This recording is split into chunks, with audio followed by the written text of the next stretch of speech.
Anong mangyayari kung meron na lang akong 48 hours para gumawa ng pelikula? Nag-search ako sa internet at nakita ko na marami nang gumawa ng gantong challenge. Mga professional sila, may mga gamit na high-end. Pero paano naman kung katulad ko na gamit ay camera at ring light pang TikTok? Kagaya nito. So meron tayong 4 na kailangan gawin sa challenge ito. Na makagawa ng script, makapag-film, makapag-edit ng video, at makapag-upload ng poster. So hi guys, ayun, gumagawa na po ako ng script para sa short film. Habang gumagawa ako ng film ay naisipan kong magpatulong sa isa kong friend na may alam sa script at pagle-layout. Kasi yung poster kasi na yon, ano siya, magiging thumbnail na rin siya. So gusto ko siyang simplehan lang. Gusto ko silang mapaisip. Mag-isip sila ng sarili nilang realization sa film. Pwede siguro guguluhin mo sila. Just nag-iisipin nila kung panaginip pa rin ba talaga ang nangyayari na. Hindi kasi tinabivisualize ko kasi natatakot ako. Wait lang. In-explain ko na rin sa mga kapatid ko kung anong klaseng film at challenge ang gagawin ko. Ayoko nga eh. Ano yan? Nakakatakot naman.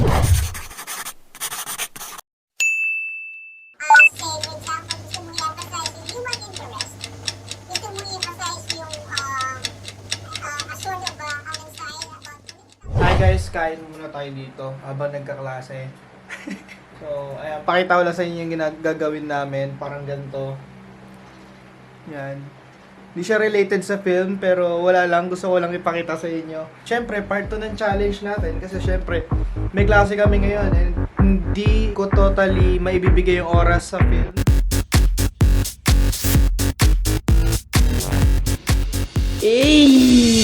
Hi guys! So ngayon, maglilinis kami para sa film. Siyempre, ang pangit naman kung makalat, di ba? Tapos mag-film. Tulungan niya ako dito, tuwing kami. Okay. Wait lang, mag-vlog ka muna. Hello guys, welcome. Ito nga pala ang kapatid ko. Tinulungan niya ako mag-shoot para sa behind the scene at sa mismong film. Go. Hoy! Ay, wait lang. Ano yun? Sa pag-film ay hindi basta-bastang lapag at record lang. Parang dito mag-video eh. Sinasamahan nito ng tamang composition, magandang lighting, magandang audio at pinaka-importante kung paano mo i-deliver ang mensahe ng pelikula mo. Okay guys, balik na po yung damit. Video lahat. Oh, pati short. Sige lang. This is my first time guys na gagawa ng sariling film na ako rin ang a-acting. So ang gagamitin natin guys, may patungan ba?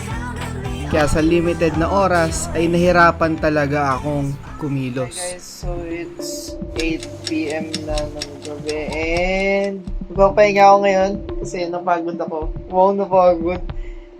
Napagod ako kasi syempre, dalawa lang naman kami nag-shoot. Ako yung nag-iisip ng angle, ng gagawin, ng acting yan, ganyan. Tapos may klase pa ako kanina. Ayan. Ngayon, nalobat yung camera ko. And kailangan ko muna siyang i-charge para mapag-shoot mamaya. Wala pa akong title. Wala pa akong banner. Wala pa akong title, wala pa akong poster and thumbnail. Tapos ang dami ko pang i-shoot. Tinatamad na talaga ako guys. Hindi ko alam. Bawas na kasi to. Kailangan ma-post ko to. Hindi mo papanis yung film. Pero magdeten na kasi. Naantok na ako. Kaya sige, tuloy natin. Boss! Tara na boss! Yung tugtog boss! Tara na! Mag-shoot tayo. Tara na! Shoot na tayo. Camera. So, bakbakan na ulit. Kaya mo mag-shoot tapos hawak mo lang to? Ganun ka. Ano? Shoot ka. Ang ganyan lang.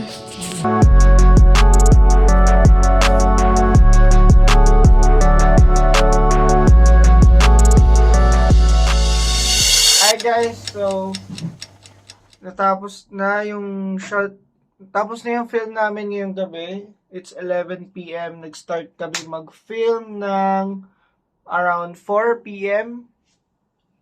4 ba? Nag-start kami mag-film ng 4 p.m. pero nag-ayos-ayos na kami ng mga angles ng 2 p.m. And nag-script, gumawa na ako ng script ng mga 6 a.m. Pero anyways yun, magpapahinga na muna ako. Ngayon, di pa ako matutulog, mag-iisip ako ng title. Ganto guys, pag hindi mo totally na ilapag lahat ng ideas mo na susundin mo, medyo nakakalito siya guys. Kaya kung gagawa kayo ng film, ilapag nyo lahat at sundin yun lang. Simple. Isa sa mga checklist natin ay makagawa ng poster. Pero hindi magagawa ang poster kung wala ang maayos na title. Kaya agad-agad ako nagplano para sa shoot kinabukasan at nag-isip ng title para sa pelikulang ito. Mean to bump into you, but your eyes got me distracted. Could this be love at first sight? Is it cool to call you? Hi guys! So ngayon, morning na po, nakatulog na ako. Nandito na yung kapatid ko. Meron na lang tayong ilang oras niya. Kailangan natin mapag-upload ng poster ng alas 2. 9:30 na ngayon. And hindi pa kami tapos sa shoot. So, start na kami. Bigyan na lang kita ng 10 minutes to prepare. Tapos start na tayo. Bagong gising siya. Let's go! And it's just like that.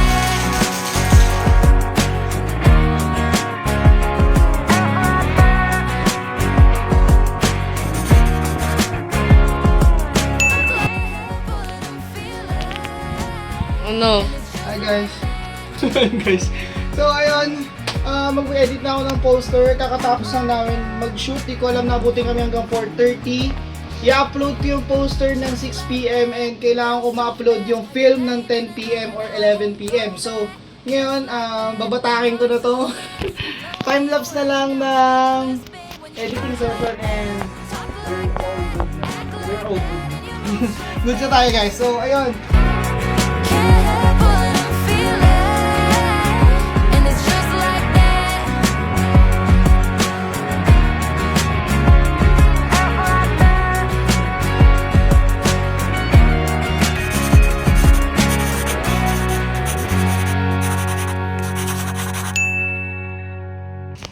Hi guys, so katapos ko lang sa CapCut ko na siya inedit ngayon. Pero nagmasking ako dun sa DaVinci kasi wala lang, trip ko lang. So, ayan, puntahan natin yung kapatid ko guys. Okay. So ayan guys, so ikakat ko na dito yung video at sana nag-enjoy kayo sa vlog na to. And kita-kita tayo guys sa susunod na vlog. Like, comment, share, and subscribe. See you guys on my next vlog. Babush!